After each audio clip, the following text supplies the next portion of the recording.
This reading by Kara Schallenberg. Our Island Story by H.E. Marshall. Chapter 3. The Romans Come Again. Caesar must have felt that he had not really conquered the Britons, for, as soon as he arrived safely in France, he began to gather together another army. In the spring of the following year he again sailed over to Britain. He came now not with 80, but with 800 ships and many thousands of men. But this time there was no one to meet him when he landed. The Britons indeed had heard of his coming, and had gathered in great force to resist him. But when they saw such a huge number of ships, their hearts were filled with fear, and they fled into the forests and hills to hide.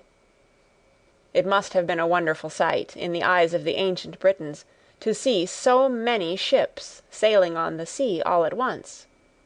They knew scarcely anything of the great lands which lay beyond the blue sea surrounding their little island. They had not even dreamed that the whole world contained as many ships as they now saw. So it was not surprising that at first they were afraid and fled. But they did not lose courage for long. They soon returned, and many battles were fought.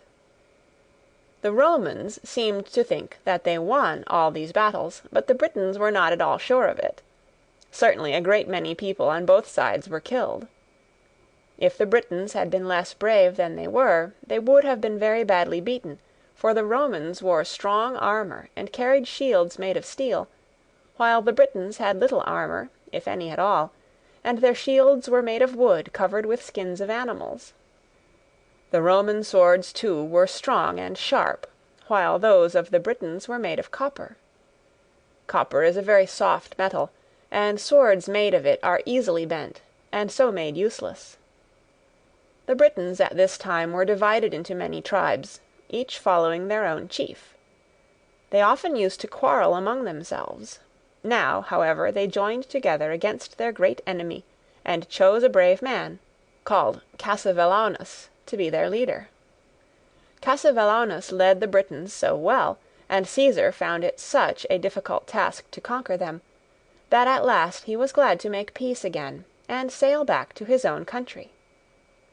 He did not like to go away as if he had been defeated, so he sent messengers to the British chief, saying, "If you let me take some of your warriors back to Rome, as a sign that you are now Roman subjects, and will not rebel against me, I will go away."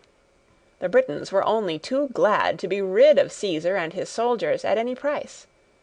They gave him some British soldiers to take back to Rome, and even promised to pay him a certain sum of money every year.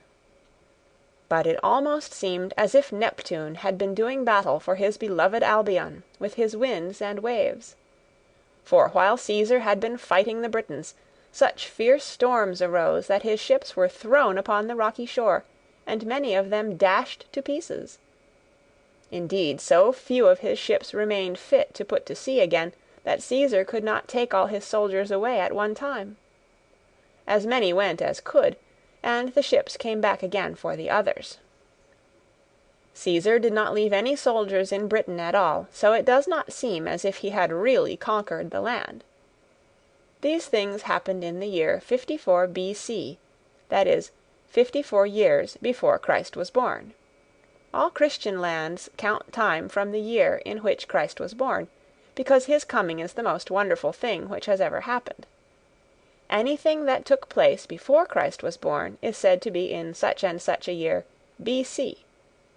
Everything which has taken place since then is said to be A.D., or Anno Domini, which means in the year of our Lord. For instance, this book is written in the year 1905 A.D., or 1905 years after the birth of Christ. End of Chapter 3. Read by Kara Schallenberg, www.kray.org, on May 9th, 2006, in Oceanside, California.